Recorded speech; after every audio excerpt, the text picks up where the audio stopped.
Hello বন্ধুরা, welcome to only sports booth. থাম্বনেলটা থেকে বুঝতেই পারছো ভিডিওটা কি বিষয় হতে চলেছে। তো তোমরা এতক্ষণে অনেকেই জেনে গেছো যে ইস্ট বেঙ্গলের কোচ ইতিমধ্যে কনফার্ম হয়ে গেছে। তো ইস্ট বেঙ্গলের যে ফার্স্ট চয়েস ছিল অস্কার বুজন, তো তাকেই ইস্ট বেঙ্গল শেষ পর্যন্ত ফাইনাল করলো। তো অস্কার বুজন ইস্ট বেঙ্গলের কনফার্ম হয়ে গেছে। তো ইস্ট বেঙ্গল থেকে খুব শিগগিরই অ্যানাউন্সমেন্ট চলে আসবে। তার সঙ্গে ইস্ট বেঙ্গলের আরও একটা আপডেট আছে, তো সেই বিষয়টা নিয়ে একটু আলোচনা করবো। তো ভিডিওটি সবাই শেষ অবধি দেখতে থাকো, আর চ্যানেলে নতুন হয়ে থাকলে চ্যানেলটি সাবস্ক্রাইব করে পাশে থাকা বেল আইকনটিকে অন করে পাশে থেকো। তো তোমাদের আগের ভিডিওতে জানিয়েছে যে ইস্ট বেঙ্গলের কোচ হওয়ার দৌড়ে দুজন কোচ এগিয়ে রয়েছে, একজন হলো আলবার্ট রোকা আর একজন হলো অস্কার বুজন। তো অস্কার বুজনই ইস্ট বেঙ্গলের ফার্স্ট চয়েস ছিল। তো ইস্ট বেঙ্গল অস্কার বুজনকেই তাদের কোচ হিসেবে ফাইনাল করে নিল। তো ইস্ট বেঙ্গলের থেকে খুব তাড়াতাড়ি অফিসিয়াল অ্যানাউন্সমেন্টটা চলে আসবে। তো অস্কার বুজন খুবই ভালো একজন কোচ, এক্সপিরিয়েন্স কোচ। তার এর আগে ইন্ডিয়াতে কোচিং করানোর এক্সপিরিয়েন্স আছে। তো মুম্বাইয়ের মতো দলে তার কোচিং করানোর আগে এক্সপিরিয়েন্স আছে ইন্ডিয়াতে।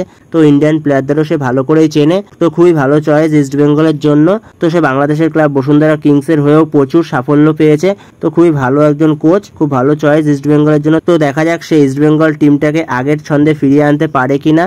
তো অস্কার বুজন সে ইস্ট বেঙ্গলের টিমে একজন প্লেয়ারকে চেয়েছে, যার নাম হচ্ছে রবসান রবিনো, যে বসুন্ধরা কিংসের প্লেয়ার। তো বাংলাদেশের মিডিয়া থেকে যেমনটা রিপোর্ট করা হচ্ছে যে এই রবসান রবিনো, তো সে 3 মাসের বেতন পায়নি বসুন্ধরা কিংসের হয়ে। তো সে চাইলে সে বসুন্ধরা কিংসের সাথে কন্ট্রাক্ট টার্মিনেশন করে সে ইস্ট বেঙ্গলে যোগ দিতে পারে। তো দেখা যাক সে ইস্ট বেঙ্গলে সই করে কিনা। যদি ইস্ট বেঙ্গলে সই করে তাহলে হয়তো ক্লেটন সিলভাকে ছেড়ে দিতে পারে ইস্ট বেঙ্গল সামনের ট্রান্সফার উইন্ডোতে, সামার ট্রান্সফার উইন্ডোতে। তো সেই জায়গায় দেখা যাক রবসান রবিনোকে ইস্ট বেঙ্গল সই করাতে পারে কিনা।